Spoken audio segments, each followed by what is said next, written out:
This episode is brought to you by Samsung and the new Galaxy Watch8 Classic powered by Galaxy AI. If you're 20 years old, already been to the Olympics, unfortunately suffered a pretty bad knee injury and on the men back, got the potential to be one of the best in the world. And it was basically like, it was pretty much a prison cell what they put me in. How old were you? This was before World Champs 2023. I was 17. Yeah, I think no matter where you are, maybe there's something really good about to happen. Yeah. Can we look? Are we allowed to look at the cameras while we're doing this? Because I know that like some media situations you don't want to look at the camera. But all right, guys, this is crazy. Val, how are you, man? Great. How are you? Hey, thanks for the lesson today, bro. No worries. Did you have fun? It was so much fun. It was amazing. You picked it up so quick. So for those who weren't with us today, and that'll be most people listening, we are in Perisher. Yeah? Yeah. Yeah, it's beautiful, beautiful mountain, amazing venue up here with Red Bull. You've got some stuff on at the moment. And we went out for a snowboarding lesson. Yes, sir. It was sick. Do you know, I have to be honest with you.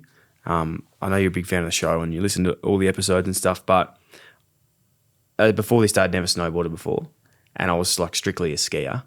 And I said I would never snowboard. Like I thought that there was just a different type of, I thought skiing was a lot cooler is what I'm trying to say. Yeah, I was sort of against snowboarding until today. All right, there you go. And I think today I'm converted. Really? Yeah, I'm back. I loved it. I loved it, man. It was so much fun. We picked it up quick. I had a good teacher.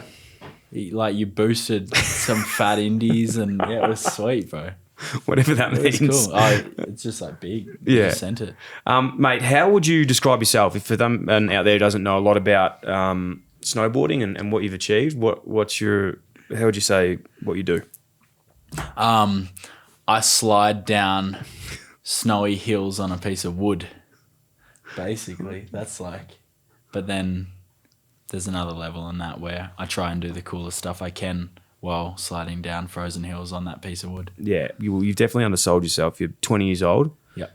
Already been to the Olympics. Unfortunately, suffered a pretty bad knee injury and on the men back at the moment. But in not speaking out of school, but got the potential to be one of the best in the world. How are you feeling sort of coming back from the knee? Talk us through what happened. How did it all occur? Well, basically, I just it was training for a World Cup and I just sent her a little bit too big and I stomped it, bolts, but bolts is like, it's a snowboard term, but they took it from skateboarding because if you land perfect, you like land on the bolts of your skateboard basically. So I landed bolts, but then I just, because I went too big, there was a lot of impact and my knee just didn't handle it and knee just, I don't know, just gave way. Was finished. What happened from there? Like, how did you, like when you injure yourself on the mountain too, like that's what I'm scared about because you're sort of stuck there, like can't move. Well, I wasn't on a mountain. I was on it's called a city big air in China. And it was definitely a weird experience. But I just, I did it, felt my knee pop. I was like, ouch. It was just a weird experience. But yeah, like hurt my knee. And I knew something was wrong. I wasn't sure how wrong. My physio was there with me, which was good. It's always nice to have like a medical person there when they're needed. And then we basically just went and got an MRI in a Chinese hospital in the middle of Beijing where there was no one except Chinese people there. And they looked at us like we were aliens. It was pretty funny. Got the MRI, found out that night that it was an ACL, and then it was just on the road to recovery, figuring out how we could get the surgery ASAP and what the best decision was for the surgery and then just rehabbing and getting through it. We've had Jess Fox on the pod, Scotty James, Boki, who are all with Red Bull, and they've talked to us about the athlete centres in Switzerland and Santa Monica as well. Did you head over there? And I spent some time there as well. Yeah. For sure. So that's sick. Explain sort of what that is to someone who doesn't know. It's called the Red Bull Athlete Performance Center. And I guess like footy clubs have similar things as well, but it's basically just a center with a really sick gym, a bunch of physios and strength testing machines, also like recovery rooms and a whole bunch of cool stuff that's super helpful for athletes. Also the Red Bull HQ is there as well. Or like only 20 minutes away from the APC and spend a lot of time there and yeah, it's awesome. I love it over there. It's a cool part of the world.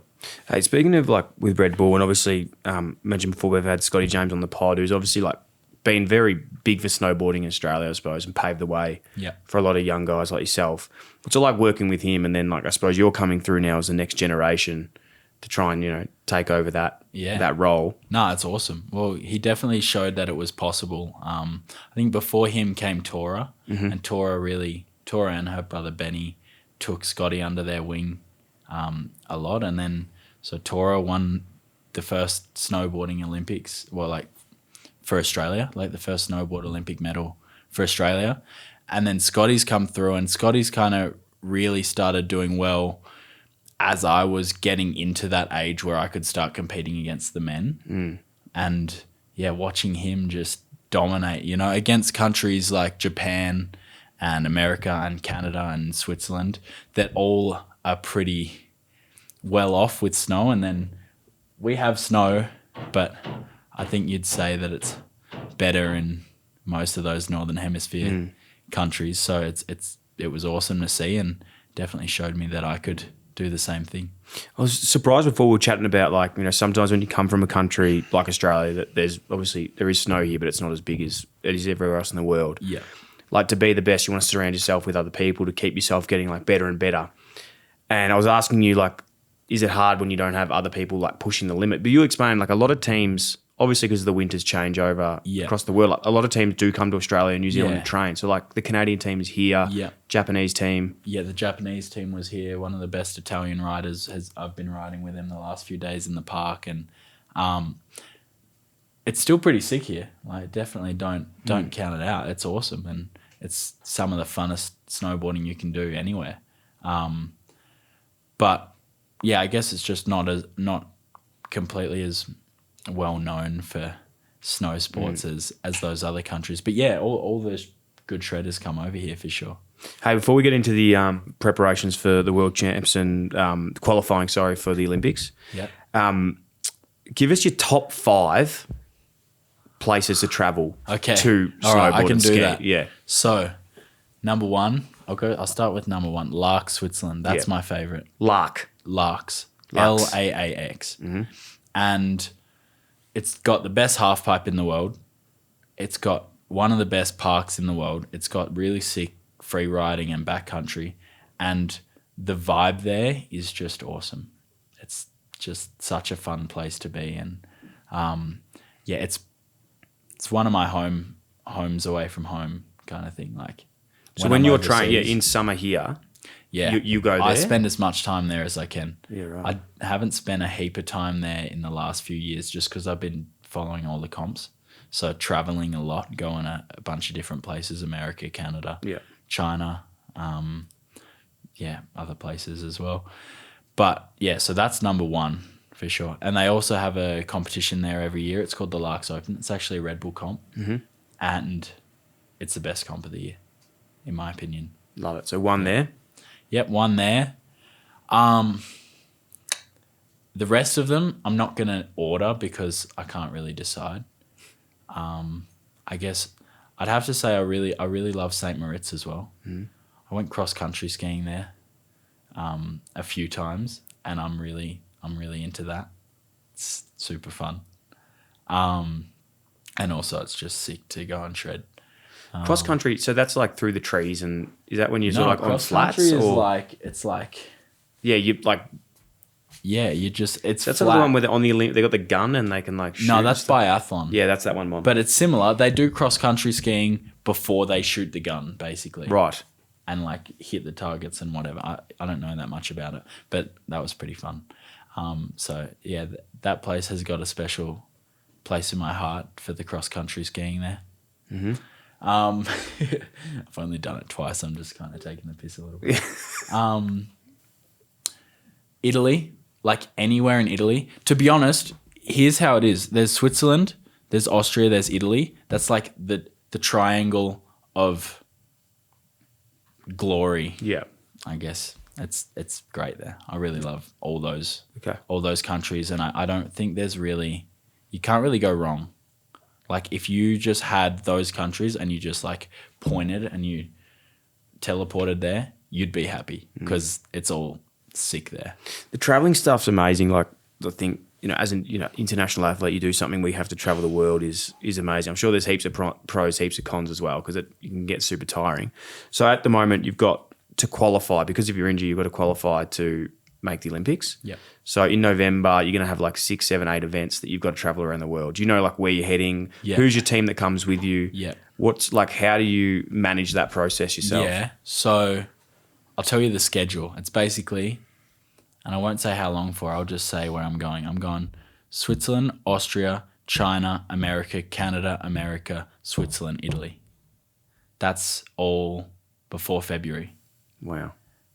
So it's a big schedule, but they're all places that I like to go and that are pretty cool. And my dad will be with me for most of those places, which will be cool. We've got a big job to do, and we bring him in for the big jobs. Yeah. So he's your coach too? Yeah. Yeah, well, he travelled with me overseas from when I was 7 until I was like 14. And I'd have coaches, but he would also learn off those coaches. So he basically went from, I guess, a pool builder who enjoys going to the snow and basically enjoys all board sports to someone with the knowledge of a professional snowboarder, because he just came over, and while I was learning, he was also learning, and we figured out a lot of stuff about the sport together. And yeah, so he's coming with me this year because we have a massive job to do. I think I'll have a physio with me this year, which will be awesome. It's definitely something you want when you're throwing yourself off big jumps and taking big impacts every day. But yeah. How have you been with like your old man being your coach? Like we spoke to Jess Fox about this as well. Like her mum coaches her. Yeah. Like the dynamic of parent but coach and friend. Like how does it? Well, one thing that's awesome about it is the honesty. I think there's a lot of people that will tell you what you want to hear and not necessarily what you need to hear and what's going to be the best for you. And I know that whatever my dad says, like he wants the best for me with no other reason to want the best for me other than the fact that I'm his son and he just wants the best for his son. So that's really cool. And then one thing that happens a lot is like he's fully Italian but Aussie, but like born to two Italian parents, and that makes me half Italian, and we're very passionate. Yeah. So when we're passionate about a subject that we disagree on, it gets pretty heated. But we don't see that as a bad thing because it means that we care, and we always find the best way to go, So like we'll be yelling at each other about something, but then we figure out what to do, and it's usually the best decision. I've got a son. He's 2, and that dynamic like is amazing, father-son stuff to be able to do it. So you're very lucky that you got a dad that you can be close with. But it's an awesome quote, and I've always experienced it myself from like the other end. And they say like a father is the only person. A son is the only person a father would ever want to be better than him, and you don't get exactly that relationship like anywhere else in 100%. Life. Like, there's no one else that, obviously your mum as well, but I suppose in a male to male, you're always working, but you still want yourself to be good. Whereas a father just wants their son to be better than what they want. Exactly. Yeah. I feel like take that to your dad. I feel like I want my sons to be better than me when I have sons too. So I've been watching Vikings lately. Okay. I don't know if you've seen it. I have seen it, but it's pretty sick, and it's that kind of vibe. Like you bring up your son. He has a heap of sons, and he just like turns them into the most badass dudes ever. It's pretty cool. Yeah, I like that. Yeah, I rate it. That's what I'm doing at the moment with my son. Yeah. Just training him up. Yeah. I can't wait to bring him up here and ski and just put him into ski school. And yeah, it's so funny, man. Like I'd take him to the skate park every weekend, and it is a bit sick. Like you just train. It's like you're just training yourself at that age. Like you just want them to be happy and having fun as much as you can. Yeah. Hey, speaking of your old man, there was a big trip with him to Vermont that I know was pretty big for you. Yeah. Explain, where is that? What happened? Yeah, okay. What's the history there? So Vermont is on the east coast of America, really high up, like it borders with Canada. Super cold place. The conditions there are quite difficult. It's very icy. They call it the ice coast because it's just the snow there is so freezing. Icy, and it's like usually pretty overcast and like not the nicest conditions. And all the kids that I was kind of trying to beat at those points were like training in Colorado or California, where it's a little bit nicer of conditions, you know, like hero snow. I mentioned hero snow earlier, and like warm and slushy like today kind of.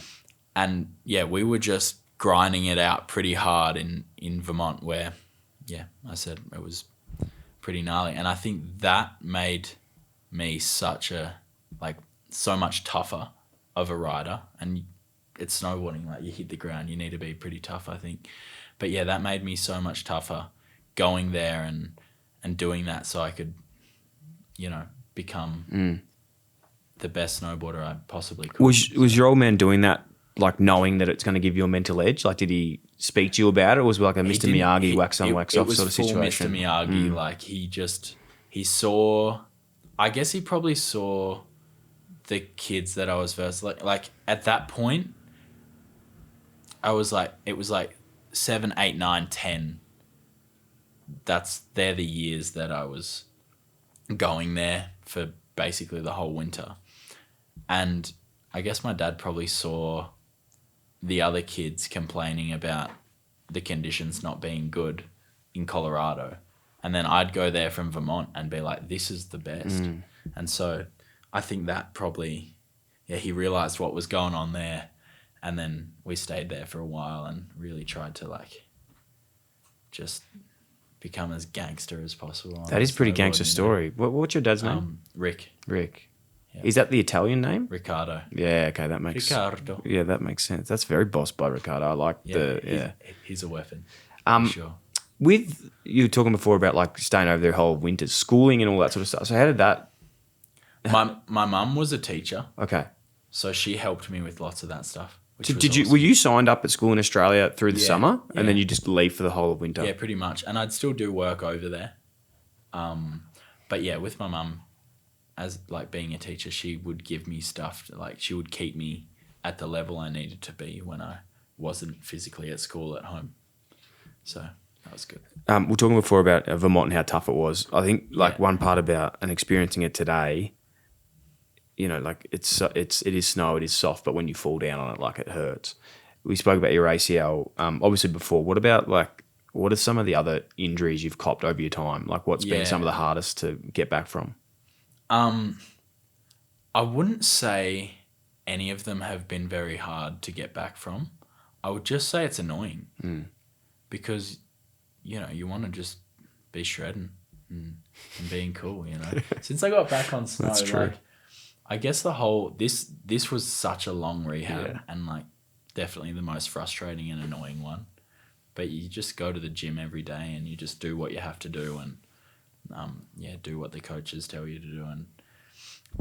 And but yeah, this one, like now that I'm back on snow, it feels kind of like I can fly again, which is, it's really awesome. I'm stoked about that. But yeah, so the injuries, I can just go through them. Go through them, man. Elbow broken. Yep. Wrist broken, shoulders, both surgery. I bruised my ankles heaps of times. I've had fractures in my back. And I've done my knee. ACL. It's a few. Yeah. It's a big scar on you. Yeah, here we go. That's huge. Hey, the part about before I was thinking too with the traveling and like it's a pretty hectic schedule. So do you book that, like you and your old man book that yourself, flights, all that sort of stuff, like has to come out of your budget? Like I think it's interesting. Mostly, yeah. Yeah. It's really interesting around with team sports, as we know a lot in Australia with AFL League, it's a team and they cost a lot of the contracts themselves and you know, it's all organised for you. But individual athletes, you've got to sort of wear a lot of the costs and then you've got to have your own support network to be able to back you in. Yeah, well, 100%. Like, I guess you kind of, snowboarding, you more so like you get paid and then you use whatever you get paid to fund the reason that you're going to get paid in the future, basically, you know? Well, I guess the first trip that I have coming up which is to Switzerland. It's a Red Bull camp, and they cover that, which is really awesome. Thank you. And yeah, super grateful for them. Yeah. And then the rest of it's kind of just chasing World Cups and funding it myself, but it works. You work it out. How do you feel heading into that then, having to qualify for these events? Like you have to do that. There's a bit of pressure on the line. Yeah. Like how do you deal under pressure? How do you find yourself in that position to know that you've got to get there to get to the Olympics? Preparation. Having proper preparation prevents piss poor performance. It's nice. It's a good one, huh? Yeah. It's fun to say. But it's true.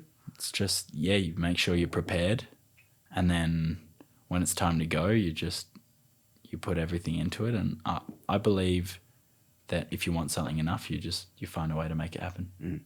So you do all three disciplines, right? Yep. So big air, remind me the other two.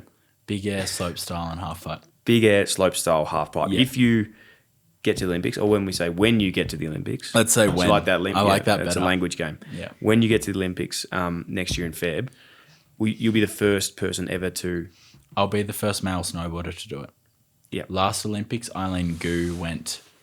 she's a skier. Yep. And she went for slopestyle, half pipe, and big air, and podiumed at them all. Wow. She won big air and half pipe and got second in slopestyle. Shit. She's psycho. She's insane, and it was her home Olympics too, so that was pretty huge. But yeah, when I can do that, I would be the first male snowboarder to do that. Huge. Special for you too because it's in Italy. Yeah, right. Exactly. Yeah. And I'm half Italian. Yeah, so it's basically closest thing I'll ever have to a home Olympics. Yeah. Yeah. Very true. Mate, what about like you're traveling over the journey, like with dad, mates, all those bits and pieces? Like, have you had any mishaps or anything on the travels? So many. Any travel stories? So many. I can't even think of any. I got detained in Zurich airport because my visa had run out. And it was basically it was pretty much a prison cell what they put me in. And How old were you? This was before World Champs 2023. I was 17. So you spent a night locked up? Yeah, because my visa had expired and I didn't know. And I was coming back from Canada, which I'd just gotten that was a crazy trip. I went to X Games first, got a medal there. Went to Mammoth, got a medal in slope and half pipe there. Then went to Calgary, got a medal there. And then I was so stoked on life at that point. And then I get to Switzerland and then they just knocked me right back down, put me in jail basically. And then So you just arrive at the airport and and they done. were just we're going to send you back to London in the morning and you can't come here. And then the next morning I went down to try and plead my case. And the cop that was in there in the morning must have been a snowboarder or something. Yeah. And then he was like, dude, it's obvious you're not trying to do anything wrong here. You just made a mistake. I'm giving you a visa. Here you go. And so I got to train in Larks for 4 days before heading over to Georgia for the World Championships. And yeah, everything was right with the world again after that. But that was pretty crazy. How many percentage of the year would you be on the road? 75. 75%. Yeah, I'd say probably 9 months of the year I'm away. It's a lot. The investment, I suppose, that you put into yourself to be, as good as you are and the athlete you want to be. Physical is the obvious side. You said how much you've been training. I can actually see you got nice forearms. Is that important for snowboarding? Not really. Okay. I think I have good genes. If you see my dad, I haven't seen him. he probably has never been to a gym in his life, but he is the biggest machine you've ever seen. You're quite erect. I think erect. Just that's an interesting word. Full-blooded, we call it. Yeah. That's all right. Cool. It's a compliment. Right. It's a very good compliment. Back to the point. You're obviously investing in that, or you've got great genes. What about the other side of sport? Like you said before, I can already tell how much you love the language and visualization, and we're talking about that earlier in the car. Who do you work with that sort of stuff, and how did you how'd you get onto it? So through OWIA, I've had access to a mental or like sports psych kind of thing for a while. I've done a lot of mental performance work in Salzburg at the APC as well, like the Red Bull Athlete Performance Center that we mentioned earlier. Done a lot of work there. And it's super helpful, I think one of the main things is just being present, like teaching yourself to be really in the moment, be really present. Kind of like, I feel like athletes are sort of like monks in a way. I don't know, some athletes aren't, but I think some athletes definitely channel those kinds of like monk-like qualities to do what they need to do in their sport. You seem like probably the most like relaxed person I've ever met. Is that fair? Like, do you feel like you have quite a good flow, like, or do you feel like you get up and on edge? I think if I was on an AFL field with you, I would think you were the most relaxed. No, you wouldn't, man. Ever. Trust me. No, I've had. That's why I'm not playing anymore. Couldn't do it myself. I don't think so. I think I probably trip out a fair bit. Yeah, right. Yeah, I just feel like you take it as it comes. Like you just live in the moment pretty well. I have my moments, I promise. Yeah. Yeah. When do you get, like, how do you get yourself out of them? Time just kind of fixes everything in a way. I think when I kind of realized, like, anything can happen in life, like anything. You can be on top of the world and then bad things can happen and then you're knocked back down, and then you can be in a really crappy situation and then something good comes out of it. And I think keeping sight of that is massive, because like, I think no matter where you are, maybe there's something really good about to happen, or I don't know. It's just like you never know what's going on. So sometimes something bad can be good. Yeah, it's very wise. I didn't have that mindset at 20 years old, I'll tell you now, because there's a saying in footy that I love, and I never understood it till I was like 30. And it says like a week is a long time in footy. And it means exactly that. Like 1 minute you can be like on your ass, getting sacked, delisted, bang, one weekend comes, it just completely turns and you're the best in the business. So 100%. And unfortunately, the one thing I've probably realised, and you have too, it sounds like, is I was having a chat to my business partner about this yesterday, and anytime you look back on anything that's happened that is like worth doing, it's always started from like a negative that's turned into a positive, versus like nothing really happens when you're comfortable. You know what I'm saying? Like if you're comfortable and you're not putting yourself out of your comfort zone or facing a bit like, entering a competition, having your knee bouncing back, it just doesn't really translate all the time. You know what I mean? I think a lot of good things come from humility. Mm-hmm. And I think humility can often come from life kicking the crap out of you. So that's my idea of it. I like it. But yeah, you can never really count yourself out, because you never know when, I don't know, something good will happen. What are you doing out of the snow seasons? Like you live on the beach. Yeah.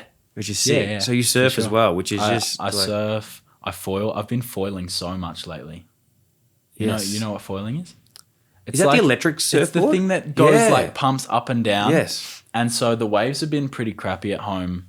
It's an electric surfboard, right? Nah, it's not electric. No, it's a foil. You can get electric ones, but mine's not electric. Mine's just but it's a surfboard that has a surfboard with like a wing at the bottom, and it's like basically a hoverboard. Yes. And you can go wherever you want. Like all you need is to just catch a wave and then like get off the wave, and then you can just like I've actually done this pump before. out the back and then back around onto another wave. And because I've always wanted one, and then I got one for my birthday a few years ago. Just it's perfect for when the waves aren't that good for surfing, because it's so boring like surfing fat crappy waves, but when you got a foil you can catch those fat waves that don't do anything and just like go wherever you want, and it's an insane cardio like workout too.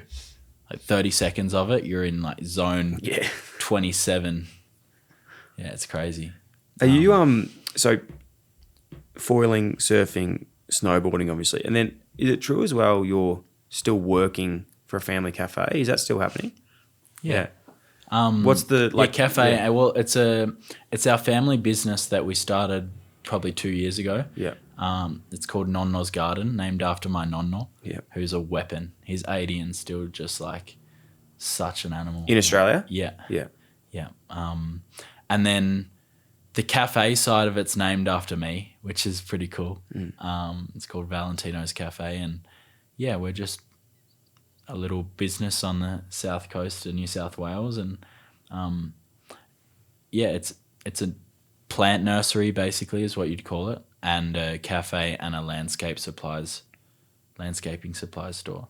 So yeah, I like hanging out there because it's a really beautiful property and it's just nice to chill. Lots of really good oxygen everywhere due to the plants and yeah. Oh man, we could talk about that. I love walking around trees. Yeah. This could get weird, but with the working, is that so like I'm assuming you probably don't have to work to do that, but is there something there where your family is sort of you want to keep your It's sort of like a way I can spend time with my family as well. Yeah. For sure, because yeah, my mum works there, my sister works there, my nonna works there, my dad's there if he's not building pools. Yeah. So yeah, it's also like whenever I have the opportunity to be at home and hang out with my family, it's usually there. It's awesome. It's pretty sweet. Will that make the doco? You got a doco coming out? Yeah, 100%. We were just there. We were You there filming? Friday? No. I can't remember.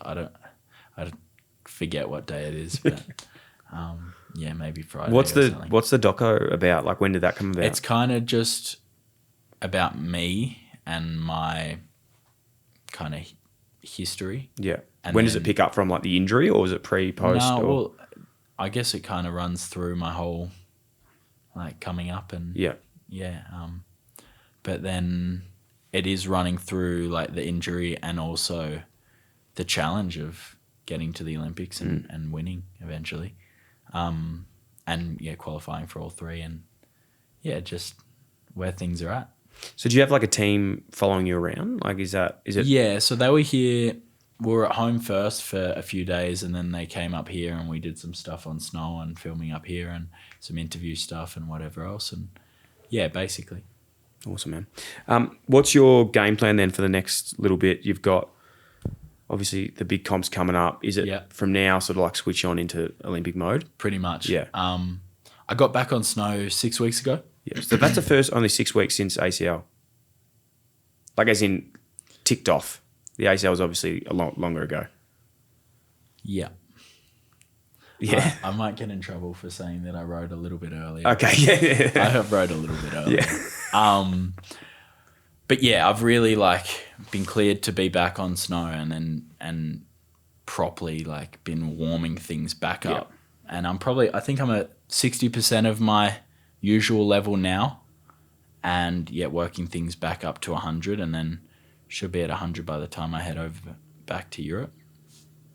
And then it's just about dialing in my tricks and learning some new ones and having everything ready for the comp season. And then just putting them down in the comp season and staying healthy is kind of the number one priority. So making good decisions. Can you just talk us through the three disciplines as well, like the difference between the three? Yeah, for sure. Yeah. We can do the 30-minute version or the 2-minute version, but let's do the 2-minute version. I think that's a better idea. Half pipe, pretty self-explanatory. It's just if you half pipe. It's a half pipe. Yeah. And you basically go as big as you can, do the 6 tricks you can with the most style as you can, and execute them as well as you can. So no hand drags, no switching of edge, like yeah. And at the moment, sorry to jump in, who's your biggest competition in the world right now? Scotty. Really? Yeah, for sure. Scotty. The Japanese guys are always insane. Like they've always just been killing it. So they're doing really well as well. But after the last season that Scotty had, like, he's still on top. So, yeah, Scotty's the man to beat. Scotty's man to beat in that, and then the other two? And then the other two, it can be... So the interesting difference between half pipe and slopestyle and big air is half pipe is usually like there's maybe 5 people that could win. Yeah. And the rest of the people are just like numbers. Yeah. In a way.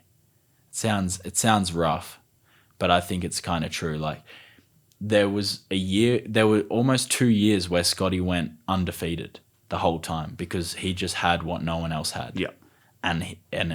Half pipe's a pretty consistent thing. Like it's always just a half pipe. Like there's never any different features that suit someone else. So whereas slopestyle and big air, it could be anyone's day.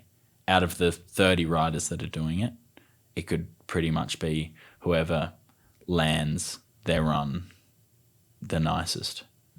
So yeah, that's... So slopestyle is like through the gates? No. Slopestyle is jumps and rails and... Oh, so it's more the street. Yeah. Kind of. It's basically what that is. Yep. Is a slopestyle course. Yep. Up there. It's just, rails, jumps. Sometimes there's half pipe features in slopestyles now, which is pretty cool and a bit of an advantage for me because most of the guys that ride slopestyle don't spend that much time in the half pipe. Yep. Normally, traditionally, people just stick to one and try and... Yeah, so when snowboarding started, it was like everyone doing everything kind of thing. But then as stuff got more technical, specialization became a thing and people would either specialize in half pipe or slopestyle and big air. And my whole life, well, there have been some people that have encouraged me to specialize, but me and my dad agreed that it's a good idea to still do everything. Also, I couldn't choose which one I liked more. Even now, I can't choose. So that's another reason that I still do all 3. It's just because they're all really fun in their different ways. So, yeah. And big air, I think that is quite self-explanatory there. Somewhat. That's just one jump, isn't it? Yeah, but it's not about going as big as you can. That's part of it. Going as big as you can, but it's also like, so you usually in a big air final, you usually get 3 jumps and best 2 jumps count, but those 2 jumps have to be different directions. And by different directions, I mean clockwise and anti-clockwise. So backside and cab is switch front side. Backside and cab are both clockwise. So you can't get away with that. You have to do either backside and front side or backside and switch backside, which are opposite directions. Yes. If that makes sense. It does. That's big air. Yeah. And you got to do the best, just the biggest, sickest, coolest, most progressive tricks you can. And land it cleanly. Yeah. Love it. Mate, it's been an honour to catch up today. Yeah. Appreciate it's it. been awesome. So good to snowboard as well. I can't wait for tomorrow. Yeah. Get back out there. My knee is quite sore. Is it? A little bit. All right. We might have to do some like massaging or something tonight It's a good idea. with you and I. Better. What? But I appreciate your time. Like go in and get like 2 different people massaging us. No, I was going to say in like, different places. I was going to say, you do me, I'll do you, sort of thing. Well, we both got knees, so I guess that's cool. We got pretty close on the T-bar today. Yeah, I know. Well, that's a story we should tell. Oh yeah, tell that. We should tell if this people story. understand the snow, Right. that was actually... This is crazy. Yeah. Can we look? Are we allowed to look at the cameras while we're doing this? Because I know that like some media situations you don't want to look at the camera. But No, all you right, can look. guys, this is crazy. So we're going up the T-bar. It's his first T-bar on a snowboard, and we're going good, and we're getting there, and then we fall, I fall. as you do, Yeah. and then Dylan's mate Will. Our mate. He's our mate. I won't say Dylan's mate. That's kind of dog. So he was behind us. He saw us fall off, and then he like dropped the T-bar because we were going to the bottom. And I was like, dude, why are you dropping the T-bar? Because like It was flinging back, flying like- at us, And then I managed Like to that catch hit us, it. it would have knocked us out. Yeah, it wouldn't have been good. I've seen people get smoked by T-bars before. Yeah. It's pretty gnarly. But like I saw it and it was coming straight for me, but it slowed down as it got closer. And I managed to catch it. And then I was like, Dylan, get up, get up. And then he got back up and we got on it and we made it to the top. So basically like he gave us a T-bar and then he had to go back down to the bottom. It's impressive. I don't think not many people could do that. I don't know. That might be an NBD, to be honest. Never been done? Yeah. That could have been like an that. NBD snowboard trick. Take that Put it there, bro. Take that to Italy, man. Yeah. They should do a T-bar comp. Absolutely. Yeah, that'd be sick. Yeah. I could win that one. Yeah. Mate, you're a star. Best of luck, honestly, for the Olympics and the trials and all that stuff, man. Like it's seeing you out there today. I was chatting to Will and Mon and the rest of the team. I feel like we're on the precipice of something very, very special in Australian sport. So it's an honour to meet you before. I know you're already a star, but before the whole world realizes that, it's been really, really cool, bro. Yeah. Awesome. Thanks, man. Dylan. Cheers, bro.